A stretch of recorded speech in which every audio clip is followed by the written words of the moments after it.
Wednesday, June 28th, and this is Geeknights. Tonight we begin reviewing 3 experimental works by Osamu Tezuka, the god of manga. Let's do this. IE means id est. It is, that is. E.g. You can say it. Oh, I don't know the Latin part. E.g. means what? Ergo gratis? Yes, that's something like that. It means it's example. Exemplia gratis. There you go. Yeah, not ergo gratis, exemplia gratis. Whatever. Anyway, people using those words incorrectly bothers me almost as much as people typing L-O-O-S-E when they mean L-O-S-E. You know what? It didn't bother me until a few days ago when I learned the difference. Because I had been using them interchangeably and randomly for a long time, and now I know that 99% of the time I want to use EG. Yeah, very rarely do you want to use IE because it's usually easier to just say something equivalent in English. Yep. But EG, if I see some IEs where there should be EGs, I'm going to come down. Yeah. Yep. All right. We were talking about that right before we started recording, so I had to get it in. Yep. Yeah, it's Wednesday. It's anime day. Woo! We're going to review some anime, something crazy, something we haven't done in a while. Whoa. And I'd like to say, one, because it's anime day, and Jim Vowles mentioned this to us a few days ago, I would like to remind all of you out there who are considering going to Otakon that the discount for pre-registering, meaning you get a cheaper registration if you do it online, ends on the 4th of July. So, if between now and the 4th of July you go to the Otakon website and buy a ticket, it will cost you $50, right? Yep. If you decide that you want to buy a ticket after the 4th of July, it will cost you $60, I think. Yeah. Plus, keep in mind that by pre-registering, you make the Otakon people's job a lot easier. And you make your life much easier. Yeah. Because it can and probably will sell out. Plus, I'll note, there were at least, 10,000 people in line on Thursday. Maybe slightly less than that last year for the pre-registration. Yep. That line flew. Yeah, so you want to pre-register and get there on Thursday to reduce stress, worry, and increase your fun. Plus, you definitely want to be there Thursday for the pre-Otakon Geeknights pool party. Of course, you'll have to find it to actually go to it, but we won't be hard to find. We will tell the cool people where it is. That's a big dichotomy. Now, if we forget to tell someone that we think is cool, they're going to think we don't think they're cool. Trust me, if you meet us, we will let you know if you are uncool. Yeah, we're going to have a posse at Otakon. With 3 S's, and a U, and a IG, Y. And an IGEG. Well, and a U and a Y. Italia. Yeah. All right. Yeah, we got a bunch of news, and we were actually arguing about all this just before the show. Yeah, good job. All right, you can go first. So this is article. It's not really a news. And the article is titled, "Is it illegal to describe the sporting event you're watching?" Now, the short answer from a legal perspective is yes. Absolutely yes, it is illegal because the laws in this country are screwed up and the sport companies such as Major League Basketball, NBA, NFL own absolutely fucking everything that has to do with their sport. You can't even take a picture of a football at a football game without it belonging to the NFL. It's just insane. What's that boat, Dad? That, son, is a boat that is rebroadcasting Major League Baseball with implied oral consent, but not written consent. Expressed written consent. Yep. Yeah. Major League Baseball has the satellites of evil coming around, right? That was a different episode, but yeah. The thing is, I see the 2 possibilities for the future, and this guy who writes this article sees the same thing, kind of. Either sports will open up and allow, amateurs and people like us to create content around their sport freely, or those sports will gradually fade away and people will lose interest in them. Now, consider that, the way it is now, they make their money off of people coming to the place and buying a lot of beer and soda and tickets. They make money from TV, and they make money from merchandise. And, of course, advertising, which is rolled into TV, but also on the game itself, they have and it at the plastered stadium. everywhere. Yep. And food at the stadium. And parking at the stadium. Yeah. They make money in a hojillion ways. Now, there are a whole bunch of laws in place, in addition to our standard intellectual property stuff, to prevent people from bootlegging, broadcasting, or in any way doing anything with the sport. So if you bring a camera to a baseball game and you film it, it is so illegal to show that to anyone. Yeah, you might notice that on YouTube you don't see too many sporting videos. On Google Video there's a lot of soccer stuff, but Have you seen a lot of MLB stuff? Nope. The best you'll find are hockey fights. In fact, I suggest right now, type, quote, hockey space fights, pluralized, unquote, into Google Video and watch everything that comes up. Or YouTube. Yeah. Either one. But I digress. Yeah. The point is that right now there are a lot of podcasts and video, not so much video podcasts out there, for lesser known or less popular sports that are gaining a lot of support for those sports. Also, there are a lot of people who just enjoy announcing sports games, or they like to sit and talk about sports. So they'll watch a hockey game and record a podcast where they just do the play-by-play. And there are a lot of people out there who might not like particular sportscasters, and you don't really have a much choice of which sportscaster to listen to. So they will opt rather to turn off the audio or listen to the radio on their in addition to the television with a device that delays the audio or delays the video to make them match up, or they just won't have any announcing at all because it's so painful because the announcers are so terrible. Now, bear in mind that right now, even though this is not a mass market, I mean, this is amateur to amateur. I think the article even uses those words. It does indeed. Amateur people creating content, giving it to other amateur content creators who are also consumers. Mm-hmm. And even now, the industry is bit by bit realizing they don't like this one bit. Well, look at this. Formula One I think is the best example, and it's one of my current favorite sports.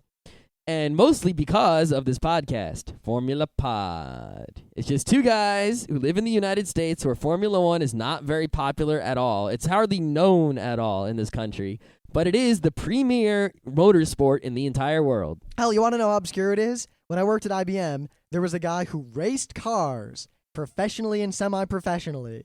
He didn't watch F1 at all. He knew nothing about it, and he didn't care about it in any way, shape, or form. Yep. However, it is crazy popular in places like Spain, where the current world champion is from. Damn you, Alonso, just explode already. I know, seriously.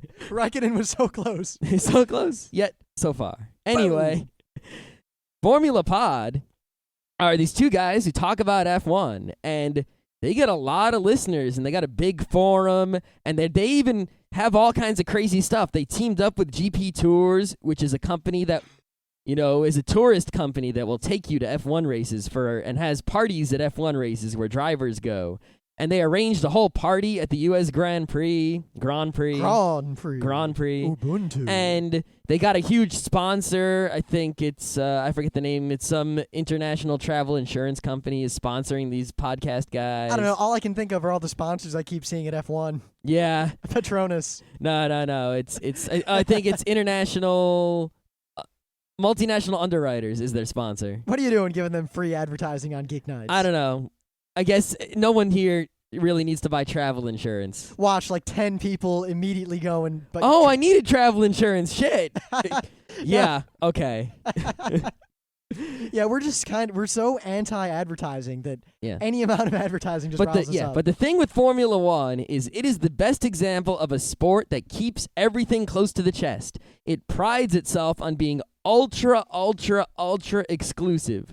Ultra exclusive. They sell you the idea of going to F1 is like this big thing, and it's this crazy it's exclusive. Like this big pomp and royalty, ancient tradition, big fancy. I mean, these guys race in Monaco with princes. It's crazy. There's more fanfare about F1 at F1 than there is at Wimbledon. Yeah. It's just insane. And they don't give up the rights to a damn thing. They don't give up a dollar. The agreement, the Concorde Agreement that keeps F1 together is a secret.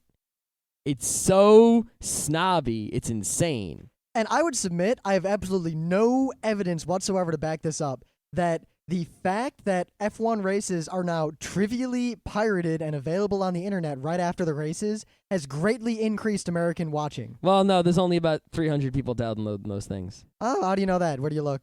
at the BitTorrent stats. Oh, yeah, I didn't even know where you got them. They just appeared periodically, and you turn them on. Yeah, BitTorrent stats. Okay. Because it's on Speed TV, and it's also on CBS. So here's where I get all the examples. You know what? 300 is a big increase. Yeah. Number one, you've got a sport that's ultra exclusive and no one can get access to the sport. Number two, you've got a podcast which is very popular and is bringing together people who enjoy the sport in a country where the sport is not popular and is increasing popularity of the sport. Number three, you've got a sport where when this sport is shown in America on Speed TV and CBS. 4 races a year are on CBS, and the announcers on CBS are god-awful. They don't even know what they're talking about. They're god-awful. Everyone hates it when the race is on CBS because the announcers are so piss, shit poor. Like, they really, imagine watching a commentary on any sport. If you don't like sports, just make up a sport, and imagine a guy who doesn't know the rules and has no idea what's going on, just kind of trying to talk Imagine about a guy commentating Mario, and it's like, oh, Mario jumped on the Goomba. That gets you 100 points, and he doesn't die. Yeah, if you run into the side of that Goomba, you can explode, and you'll lose a life. Whoa, 2 Goombas in a row. Whoa. Oh, he double jumped. He gets more points for doing that. Yeah, I heard a man died trying to double jump. That's watching Formula One on CBS. It's terrible. So amateur to amateur, creations of commentary and other sorts of sport-related, arts and videos and audios and creative works is only serves to boost the sport. It's the only purpose it has. So if sports continue to be exclusive and go after people who try to make amateur, creative works from the sport, those sports over the long run are going to be hurting. And the other sports that allow this shit to go on are going to be booming. Now, of course, don't think we're like crazy idealists who have no idea how the real world works. When we say long term, we mean like 20 years. Well, maybe 10 years. Maybe 10. 10 years sounds right. 20 years is too long. You see, it really depends on how much of our generation stays this way when they get crushed by the reality of an evil world. Yep. I see F1, though, becoming, if the 2008 rules, because F1 has a problem with rules. I just wrote about it on my blog, but if the 2008 rules for F1 result in an exciting race, then I can really see F1's popularity going up a little bit, at least to the same popularity as like Indian kart racing is in the U.S. Plus, I mean, outside of the South, and not to really disparage NASCAR, but there is a very negative kind of connotation around anything involving NASCAR, particularly to people in the North and in urban areas. Yeah, well, the thing about NASCAR is that as a thing that gets people excited and makes itself interesting and markets itself well, NASCAR is perfect because they did exactly the same thing pro wrestling does. But as a sport, NASCAR is piss poor. It's whoever has the fastest car wins the end. But there are people who would like racing, but they don't want to watch NASCAR either because they don't like it or they don't want to be associated with it. And a lot of these people, I think if they saw F1, actually saw it instead of just hearing about it or not hearing about it, they'd probably really like it. The thing about about sports is that, number one, you can't enjoy watching a sport unless you know the rules. If you watch a game of baseball and you don't know the rules, then like a guy hits a home run, you're not excited because you don't realize the meaning of it. Now, of course, you don't need to know all the rules. Like, you don't. I don't know all the rules of F1. They're crazy. You don't, like, even baseball, you don't need to know about the crazy pop fly stuff or what happens when, like, the pitch hits a bird. Yeah, that stuff's just interesting when you find it out when it happens strangely. Or like hockey. All you need to know is that they're trying to get the pucks in the nets. Yep. And then you'll learn over the course of time. Oh, you can hit them, but you can't hit them that way. If you do that, they put you in the box. For 2 minutes, you have to sit in the box. Yeah, I guess you kind of have to know about power plays to really enjoy hockey. You know what? If you see one power play, you figure it out. Oh, that team has more guys now. But it's the more you understand a sport, the more you are interested in it. So, and that's something else, is that at F1, if you just watch it, or even NASCAR, there is stuff to NASCAR. People, if you watch NASCAR and you just, no matter, you've never seen it before in your life, on the surface, it is a bunch of cars driving in a circle. That is what it is. But if you come to understand, the strategies of NASCAR, the pit strategies, the mechanics, the way you drive NASCAR, drafting, and then, teaming up and passing guys and all this sort of stuff, it becomes more interesting. You understand the strategies that are being carried out. And F1 is the same way. If you just watch it and you don't try to learn anything about it, it won't ever be interesting to you. But if you go and put in a tiny effort, just pay attention to what some guys are saying about it, it will become very, very interesting because it's very complex and serious, and there's a lot going on that's not visible to the eyeball in plain sight without someone pointing it out to you. And that is why creative amateur works about sports are very good, because those guys point the stuff out to you and make the sport more interesting, and the sport doesn't do it on its own. Yep. I mean, a hockey announcer isn't going to stop and say, a power play is when blah, blah, blah. He just starts screaming and you have no idea why. Yep. Now, the F1 announcers, actually, on Speed TV, I say are terrific, because not only do they, when the race is just kind of going and nothing exciting is happening, they teach you all kinds of stuff about tires and aerodynamics that you don't really know. They're also funny. And, if you watch a game, say, between the Mets, who are really good this season, and, I don't know, the Kansas City Royals, who are always terrible. I don't think they're going to play against each other, this year because it's interleague. But, let's say you see that game. The announcers will never say anything like, the Royals suck, they're going to get their asses kicked. But the F1 announcers are like, Team Super Aguri, they're terrible. Wow, they can't drive. Oh, look, they're out of the race again. Oh, well. All right. Though I think we should probably nix the sports. We've talked about them for a while, and it is Anime Day. It is Anime Day. Now, since we went long on that because we got on a sports tangent, I'll be real quick about this because you've seen this in the news. I'm going to drag it out. I don't need to explain this to anyone, but the CCCBDA 2006, the Communications, Consumers Choice and Broadband Deployment Act of 2006, which is the current acronym soup bad legislation, has passed committee in the Senate, and it's going to be voted on. Now, real briefly, this law is this law which brings the broadcast flag back, which is that bad thing that prevents you from recording shows from the TV. So if this law passes, TVs everywhere will be broken. Okay, next. Now, it also has this other law, the safety something, wrapped into it, and all these other riders, and the law also basically gives the giant dog dick to net neutrality, which is a topic we've talked about at least twice in the past.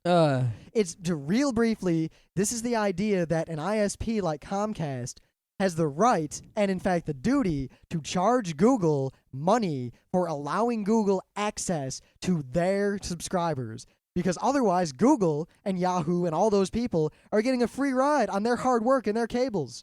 Even though they're selling the bandwidth and that's all they sell. Yeah. But we're not going to argue about that. It's a bad thing. No one who knows anything about technology disagrees on this point. This is a bad, bad law, so we need to call them senators and say, wow, you're dumb. You don't know anything about technology. Vote no. I mean, I'm not even kidding. Among technological professionals, there is no debate on this topic. The only people in the entire world who are advocating an end to net neutrality are the heads of ISPs. Big ISPs, little ISPs who want net neutrality. And politicians who are paid by big ISPs. That's it. Go to like Open Secrets or something. You can look at exactly which senators Comcast gave a bunch of money to, and then you can look at which senators are pro this and which senators are against this. And the results are enlightening.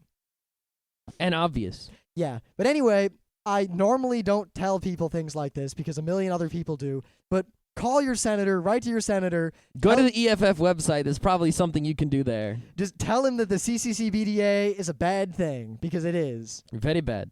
Granted, to play devil's advocate, I'd love for shit like this to be passed. Yeah, because when it gets passed, it's like the flag burning. If it gets passed, we can burn flags. If this gets passed, we can break the broadcast flag. Not only that, but the more legislation passes that is just bad and actually takes DRM and shoves it in people's faces, and the more people have to deal with this, the more angry they're going to get, and there's a small chance that eventually they'll get angry enough to do something about it. The problem is they do it so gradually that no one, notices. We have to get them to pass a law that's so drastic that people will get pissed off. Yeah, I just fear a future when I'm an old man and I have a DVD and kids say, "What the hell? How are you playing that? You don't have those chips in your eye."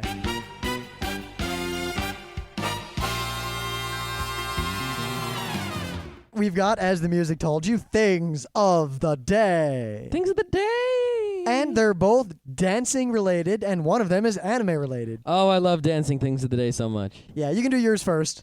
Mine is a video that is from the Chicago breakdancing champion contest of some year. I don't know.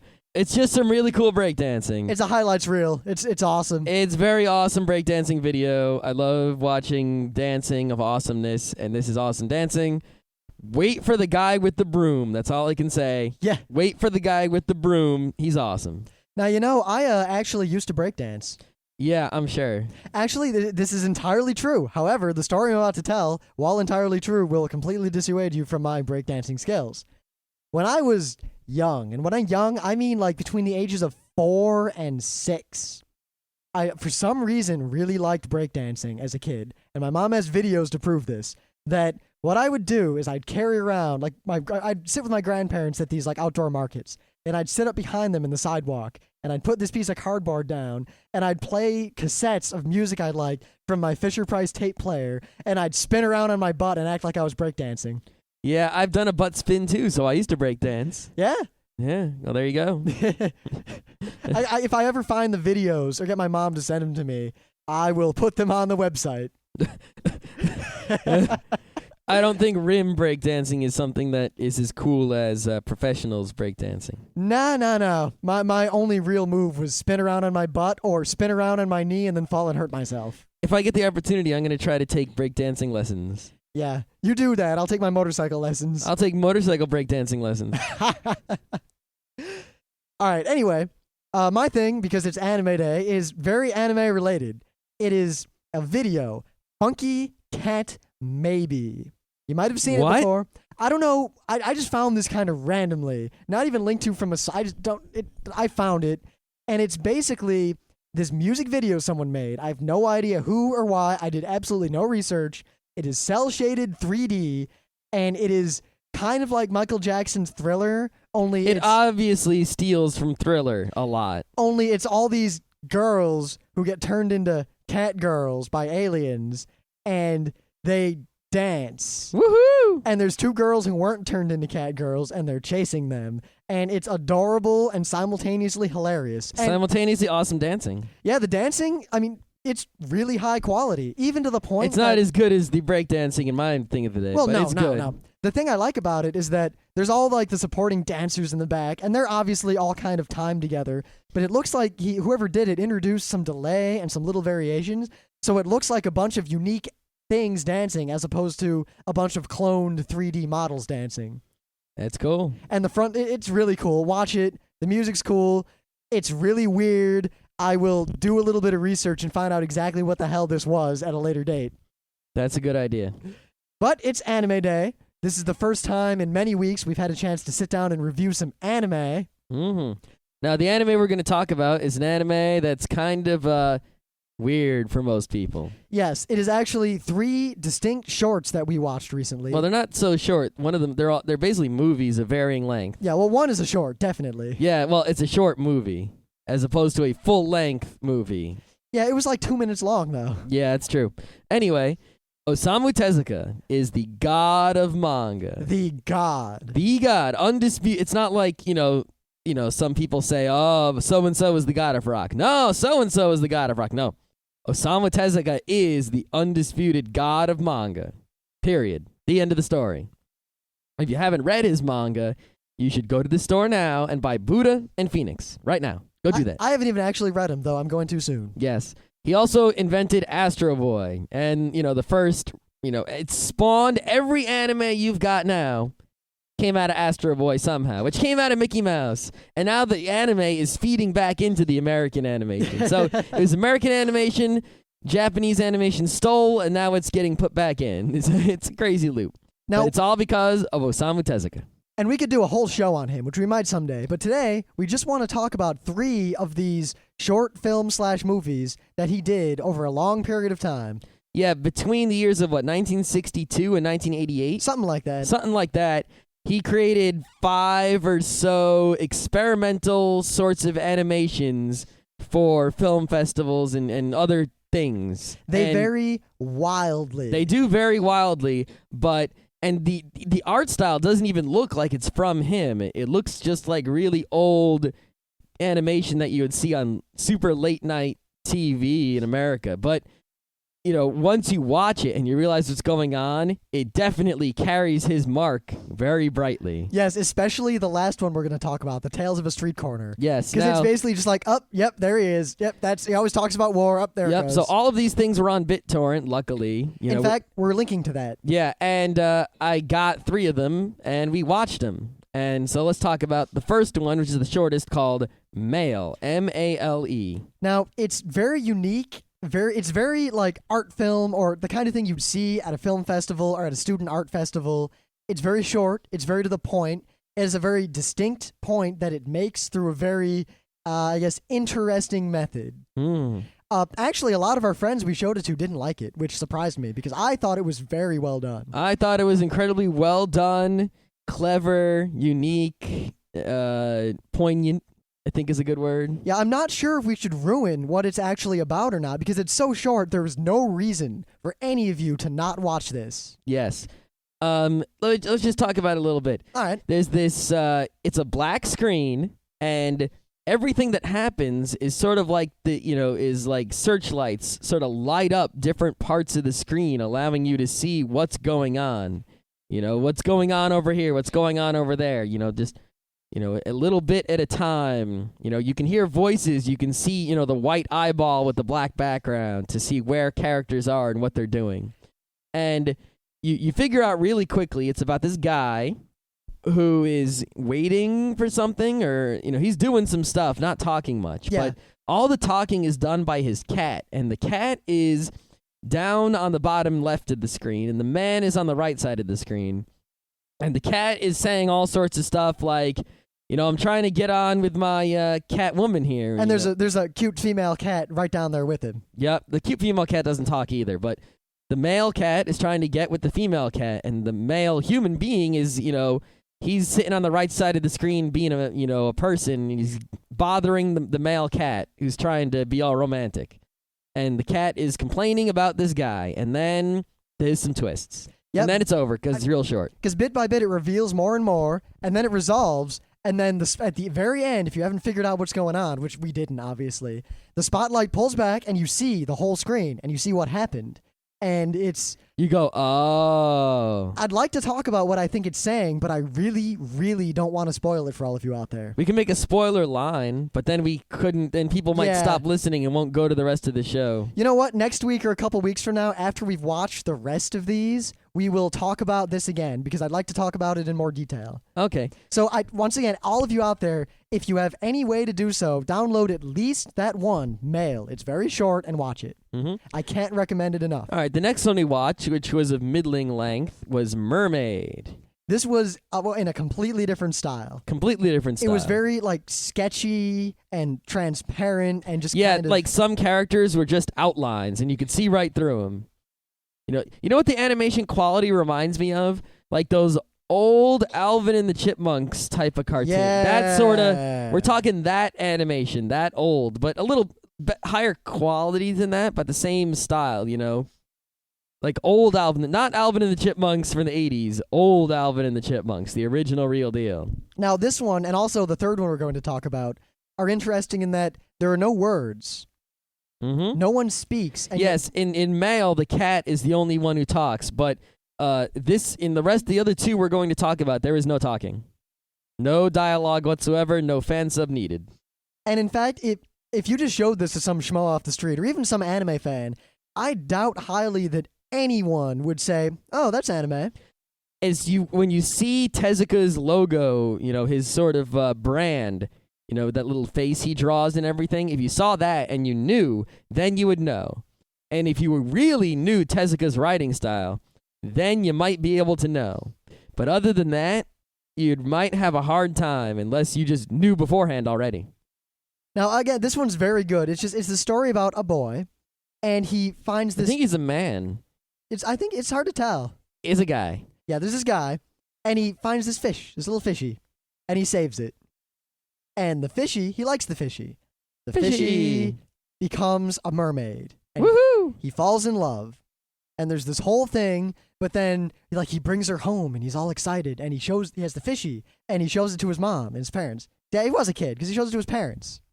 Oh, that's right. And the parents look at it, And yeah, we watched this actually many weeks ago. Yeah, I don't remember it that clearly.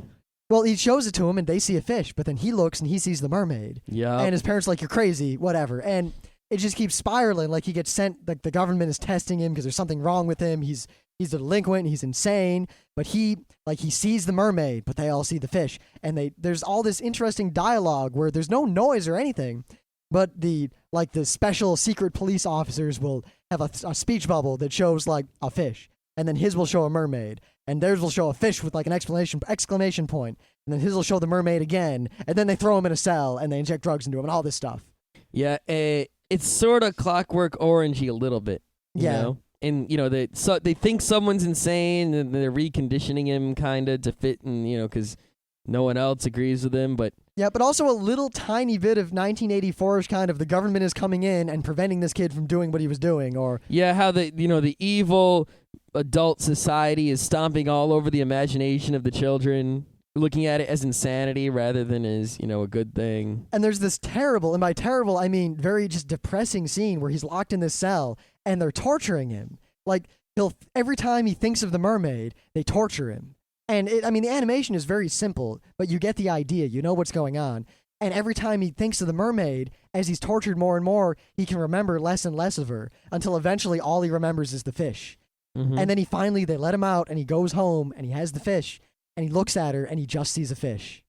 Yep. And it's just really kind of sad. It is kind of sad. I don't know if I agree with the message, but it's still really good. Yes, well, I can get enjoyment of things that have messages that I don't agree with 100%. Because that isn't the end. That's not the end. It keeps going. I don't know if I want to spoil this one either. I don't think we should, but after the guy goes home and sees just the fish, there is another poignant ending. I recommend it again. You really should just watch this. This is very well done. It makes a number of points. A number of very classic Tezuka points. Yep. All right, the last one we watched is Tales of a Street Corner. It's probably my favorite, and also the longest and most interesting of the three we watched. Also the most well-animated. It is the most well-animated. This is animated more like... Even though there's not much actual animation going on in much of it. No, a lot of it is just like, a still thing where one thing is moving. This is more like Scooby-Doo quality, though. Except for that guy's feet.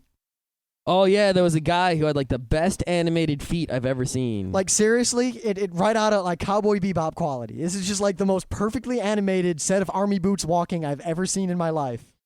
Yeah, I don't know what it was, but it was just so well done. As soon as it happened, it stood out so much from everything else. It must have been animated on ones. Who knows?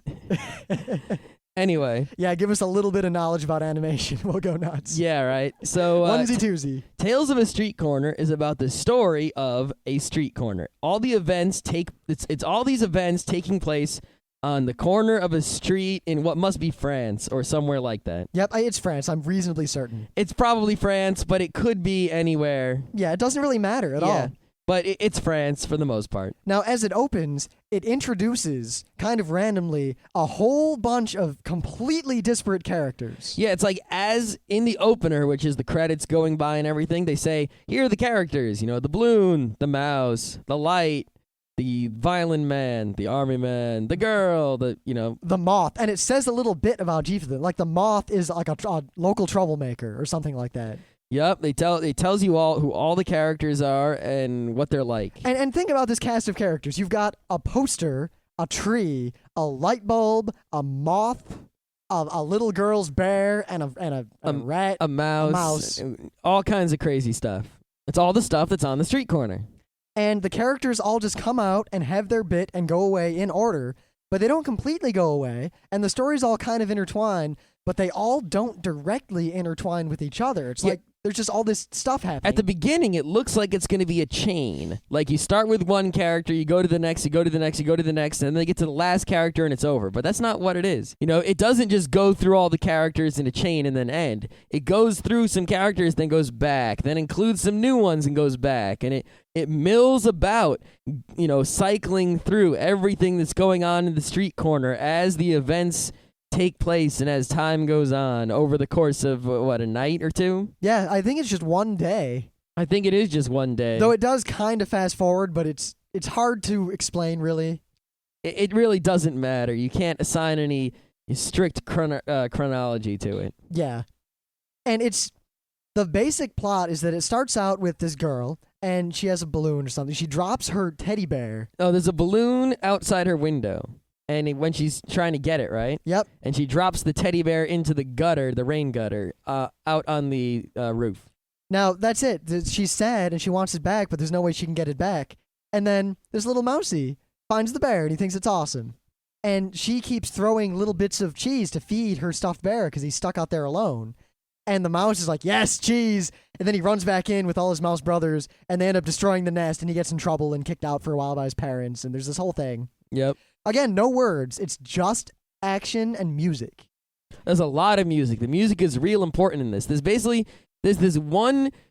There are a lot of music, different songs in it, but there is one main musical theme in it. I don't think that's what it is. Well, no, there's the clapping that goes in the background through the whole song. Well, the clapping I think is more like it's like a 1 2 3 1 2 3 if I remember right. No, it's just 1 2 1 2. I don't think we got to go listen to it again. I'm sure. I will, because that's not what I remember. I will bet money. Anyway, there's this main theme that begins playing at one point, and it goes away and comes back, and it changes moods, and it gets, it's played happily, it's played sadly, slowly, quickly, with and without energy, and it always matches what's going on. And you can basically, if you just listen to that, the soundtrack to this, you can tell what's going on the whole time. Think of it as like an early Interstellar 555. Or like a Fantasia sort of thing. Yeah. In fact, it starts out, the first half or so is like the mouse, and then the moth and his misadventures, and the tree who is trying to spread his seed before he dies,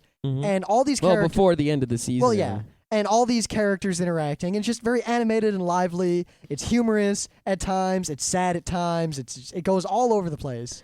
And the main action, I think, really takes place on the wall. And it's interesting because once it starts focusing more on the wall itself and the posters, the animation all but stops, and you literally have scenes where it cuts to a poster of a man playing the violin.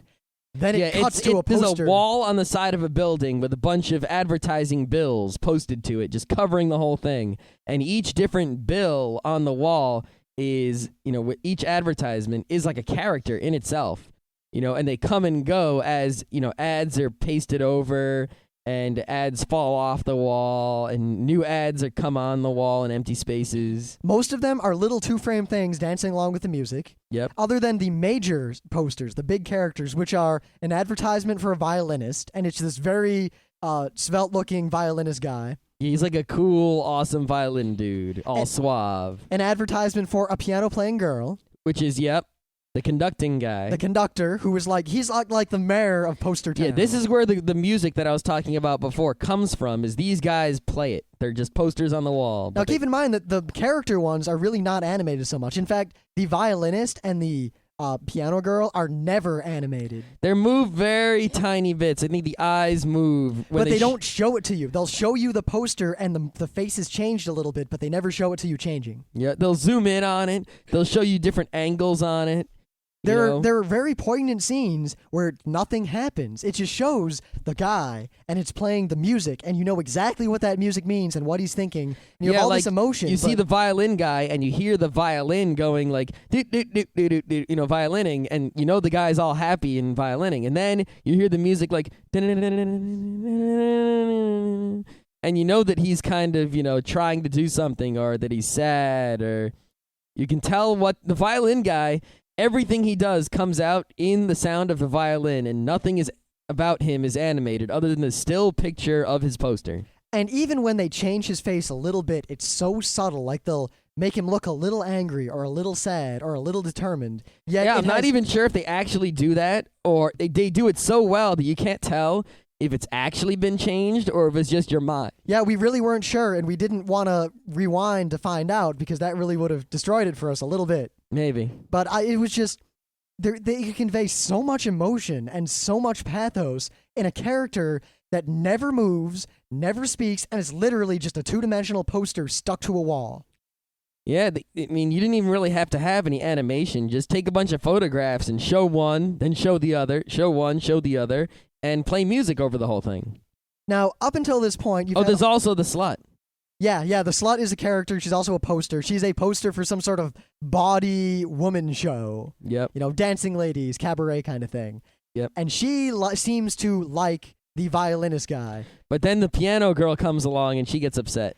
And the violinist guy seems to obviously fall deeply in love with the piano girl. And the slutty woman, as a result, is trying to horn in, but then the conductor stops her. All Yep. without interacting in any direct way. Because these are just posters on a wall. Now, And all that comes out in music. Yep. And up until this point, everything is kind of disparate. There's all the individual stories. The mouse is a troublemaking mouse with his million brothers and the exhausted mom and dad. Mhm. The little girl has lost her teddy bear. The moth is just an evil prick who wanders around causing trouble for people. Yep. The lamp is old and dying, but he refuses for his light to fade, and he's fighting to the end. The street lamp is Yes. refusing to let everything go dark. And the moth is messing with him. Yeah, the moth screws with the street lamp, and he screws with the tree who's trying to get his seeds planted before the next season. Yep, the moth Because just there bad isn't any things. dirt on the street, so the tree tries to get his seeds over to where the little patch of dirt is. Yep, and the moth pretends to help, but then actually just screws everybody. All right, now rather than spoil the rest of this thing, I'm just going to let you know that eventually this general, an actual human being, military guy, I'll call him the general, I'll call him Captain Boot McBoot. Captain Boot McBoot, is like a mean-looking Kaiser type of military guy. Well, the thing is, first off, you don't see any actual people except for the tone. Halfway through, the tone of this animation changes completely, and you see these boots, these obviously World War I era army boots walking, and everything stops, and then he puts up this poster of this Kaiser-looking general guy. It's obvious, like, war propaganda. Doesn't he put it on top of one of the existing posters? He puts it over the conductor. Oh, that's right. The conductor goes away, And he gets replaced by this evil general. And guy. all the happy music stops, and everything's different suddenly. Yep, and and then it goes from there. And that is the point. I mean, before that, it's just a very good animation. But at this point, it's all right, this is Tezuka. Yeah, we're trying to say war is bad, blah, blah, blah, But blah, not blah. just that war is bad. Not just that war is It's bad. not that simple. It's not just war is bad or propaganda is bad or anything like that. It has a lot of complex, both pro and anti-war and pro and anti-spirit. There's so much to it. Mm-hmm. And again, we really can't ruin it. This is something that I really would like all of you to see. Yep. But I'll tell the music is actually, I kind of want to get the soundtrack thing to it. Yes. Somehow. Maybe that, who made that music? We should find that out. But just like there's the war poster, and then it progresses, and there are more posters, and it's obvious that things are militarizing and things are getting bad, and then war actually breaks out, like actual war, but you don't actually see it. You just see the effects of it on all of these characters. Yep. And then it ends in a way that you wouldn't expect, and it's very thoughtful and poignant. The ending was really good, actually. Yeah. Because you fight, every character has some sort of end. And the fact that the whole time I'm thinking, all right, it's Tezuka, it's anti-war. Great, I figured it out. This is still cool. But then it actually ended, and it wasn't just anti-war. There was so much more there. Yep. It's like he does something different with each. He could have done the anti-war if he just had the wall with the posters. But every different part of it had something different to say and do and something different to show you. And that's why there were so many different things and not just posters on the wall. And this is also something I would love to talk about on the show, and we will do it the next time we talk about these Tezuka animations. After we watch the rest of them. Yes, after we watch the rest of them. And Rim will read some Tezuka manga. Yeah. I'm in the middle of the difference engine. Give me a break. Whatever. Plus Scott Pilgrim. Scott Pilgrim is Scott Pilgrim awesome. takes 2 seconds to read a volume. Yes, but I have 1 and 3, and I don't have 2. So just go buy it. I don't have time. What the hell? Where am I going to go to a bookstore? Any bookstore. I'll probably get it at the shore. Maybe. Yeah. But, yeah, we'll talk about these. Well, basically what we'll do is we'll talk about the next 2 that we watched like we did just now. Then we'll have the spoiler line, and we'll talk about all 3 of these animations again in excruciating, meaningful detail.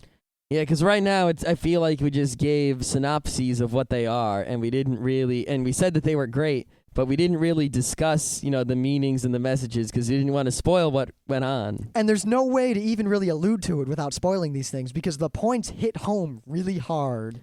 That's how it works. And they're very good. I mean, I don't know what else I can say. I can't recommend these more than I have. I can't recommend anything Osamu Tezuka has ever done. You know, I mean, in my eyes, there are two guys, Osamu Tezuka and Will Eisner. And those two guys are pretty much the only guys that were that good ever at, you know, comicking and such.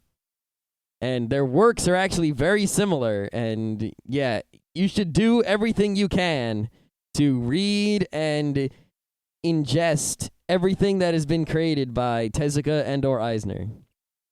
Now, moving on to the anime-related meta bits, since we can't talk about these animations anymore without spoiling them. Mm-hmm. One, for all of you who are going to Otakon, our Geeknights live show, unless something changes, will be at 10 a.m. on Sunday.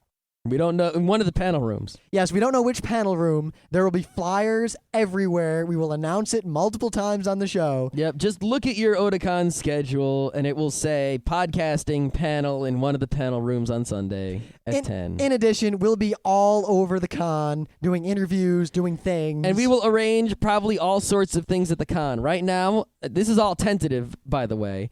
You know, the Thursday pool party, at some point, you know, some board gaming. We're going to bust into the rave and bust up some ravers. Maybe. I think we will. I will, at least. All right. We, of course, the late night Saturday horrible movie. Yes, we want as much of a posse as we can possibly get. We're going to make a ruckus. The musical guests, who knows if we will enjoy them or not. We'll see. I think we will. I think we will. The cosplay, which I'm leaning towards not going to enjoy the rest of the con while it's all empty and airy. Yep, though I want to send at least one Geeknights correspondent or front row crew member in to see how the cosplay works in this new venue. Yeah, I am kind of curious. I'm thinking maybe what I'll do is I'll go to it for like the early part and then leave. And then, you know, before it's over. Yep. Also, I want to plug while I'm here the fact that I am also on, this is not Scott, just me and the other Scott are doing what we've done for the past, 4 years at Otakon and also at almost every other con we've ever been to, the Anime Club Summit, which has gotten bigger and bigger over the years.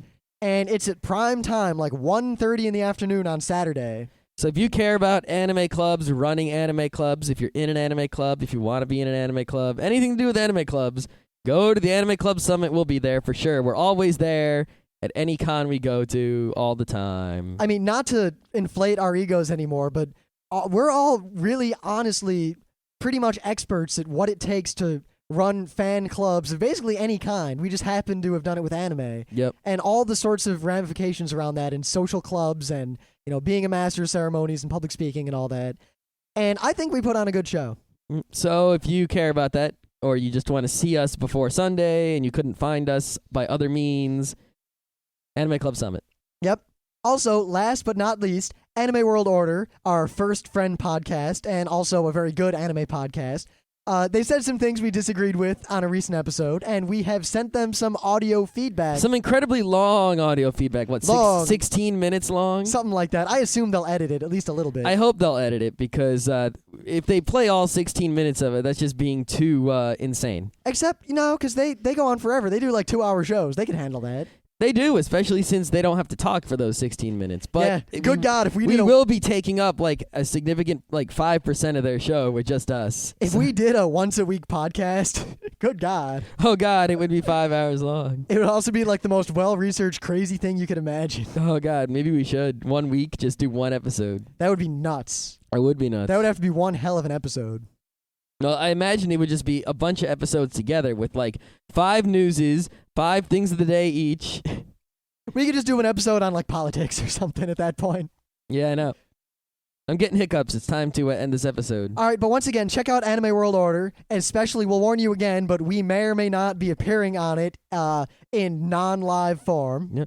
Oh. Tomorrow, the episode of Geeknights that we will record and air tomorrow is going to be an Ask Rimmen Scott Anything episode. We've gotten a lot of questions already. And we're getting more questions by the minute, but the time is running out. Submit your questions either at the Front Row Crew forums at frontrowcrew.com/forum or email us at geeknights@frontrowcrew.com with your questions, and we will answer them on the show tomorrow. You're running out of time to submit your questions. And we've gotten a wide variety of interesting questions. Mm-hmm.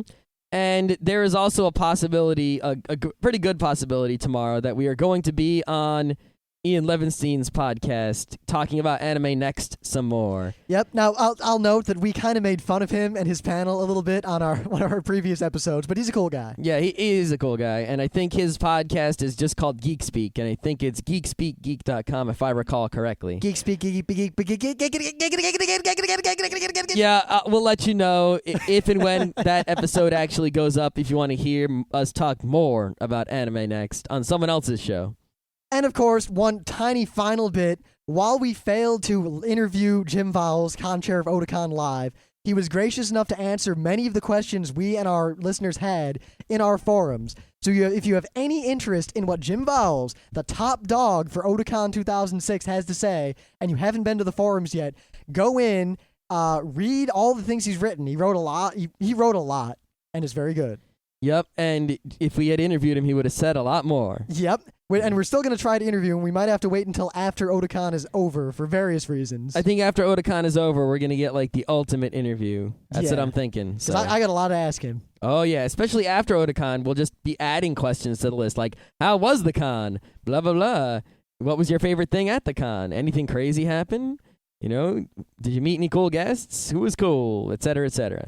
Plus, also, regarding the panel we're doing at Geeknights at Otakon, the podcasting/Geeknights panel, to all you podcasters out there, come to the panel and be in the audience and bring as many people as you can, because one, we're obviously going to let other podcasters give shout-outs. Of course. I mean, obviously. Like, what kind of assholes would we be to not? Yep. And two, podcasting isn't that big outside of podcasting. I know, right? So get a crowd there. If we get a big enough crowd and people wonder what the hell's going on, we'll all be able to promote podcasting as a media much more efficiently, and we'll probably all get a bunch of new listeners. I think that's something that we'll talk more about at the panel itself, is that podcasting's, most of its promotion seems to be promos, which are played on other podcasts. So people who aren't into podcasts at all don't get into them, you know? And all podcasts either seem to be, you know, podcasters themselves seem to be the biggest listeners, and then there's listeners who listen to a bunch of podcasts, and then there are people who listen to just one podcast that has to do with their specific interest, and they don't listen to any other shows. Or then there was me, who did a crazy big podcast in terms of quantity of episodes. And didn't listen to anything. Didn't listen to any podcast other than 2 episodes of Anime World Order and 1 episode of Artist Alley until just now when I bought an iPod. Yep, until just now, finally got an iPod. So if we get a lot of podcasters together at Otakon, we can promote podcasting as a whole and get people who know nothing about podcasting into podcasting. And of course, at an anime con, they're going to want anime podcasts, which is us and you. Plus, if we have a bunch of podcasters together after the panel, no good can come of that, and I think we will form a posse and go cause trouble somewhere. Yes, we will definitely have the podcast posse of awesome, and maybe we should have like a podcast party or something. Plus, one of the members of Anime World Order is coming to Otakon. 2 of them, I think, are. Well, one of them is as his first Otakon. Oh, that's right. He's an Otakon virgin. Yeah, so we hope to see you there, and we will de-virginize you in horrid ways. And we will show you the mighty ways of traversing the giant that is Otakon in an efficient and pleasurable manner. All right, I think we're done. We're done.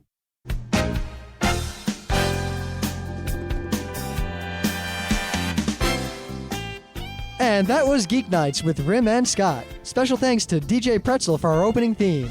Be sure to visit our website at www.frontrowcrew.com. If you like our podcasts, you'll love our forums. Make sure you visit them.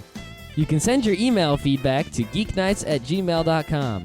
And if you want, you can leave us a voicemail at 206-333-1537. Geeknights airs every weeknight, Monday through Thursday. Geeknights is recorded with absolutely no studio and no audience. But unlike those other talk shows, it's actually recorded at night.